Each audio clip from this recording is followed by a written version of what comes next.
জামায়াতে ইসলামী মুক্তিযুদ্ধের বিরুদ্ধে ছিল না, তবে ভারতের সহযোগিতায় স্বাধীনতার সুফল না পাওয়ার শঙ্কা ছিল দলটির। সম্প্রতি একটি বেসরকারি টেলিভিশনে দেওয়া সাক্ষাৎকারে এমনটা বলেছেন জামায়াতের ইসলামীর আমির ডক্টর শফিকুর রহমান। তিনি বলেন, জামায়াতে ইসলামী স্বাধীনতার বিরুদ্ধে ছিল না। আমরা আশঙ্কা করেছিলাম ভারতের সহযোগিতায় যদি দেশ স্বাধীন হয় তাহলে স্বাধীনতার সুফল পাওয়া যাবে না।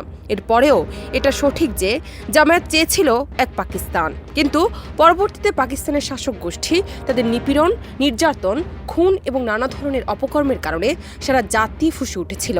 মুক্তিযুদ্ধ অনিবার্য হয়ে উঠেছিল। তখন মুক্তিযুদ্ধ হয়েছে, দেশ স্বাধীন হয়েছে। এরপর স্বাধীন বাংলাদেশকে আমরা আমাদের কলিজা দিয়ে ভালোবেসে কবুল করে নিয়েছি। রাজনৈতিক দল নিষিদ্ধের প্রসঙ্গে জামায়াত আমির বলেন, আওয়ামী লীগ যখনই ক্ষমতায় যায় তখন তাদের নিষিদ্ধের ঘোর পেয়ে বসে। নিষিদ্ধের রাজনীতি আমাদের সমর্থনের বিষয় না, এটি জনগণের আকাঙ্ক্ষার বিষয়। অতীত কর্মকাণ্ডের জন্য আওয়ামী লীগকে নিষিদ্ধ করা হবে কিনা সেটি জনগণই ঠিক করবে।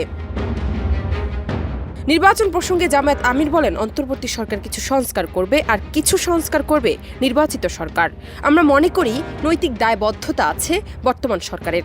তারা তাড়াহুড়া নেই বলে এই বিষয়টি টেনে লম্বা যেন না করে, এই কথা আমরা বারবার বলেছি। প্রসঙ্গত গত 16 বছরে বাংলাদেশ জামায়াত ইসলামী অনেকটাই কোণঠাসা হয়ে পড়েছিল।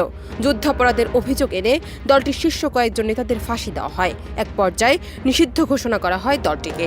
সব মিলিয়ে বেশ কায়দা করেই রাজনীতির মাঠে টিকে থাকতে হয়েছে দলটির নেতাকর্মীদের।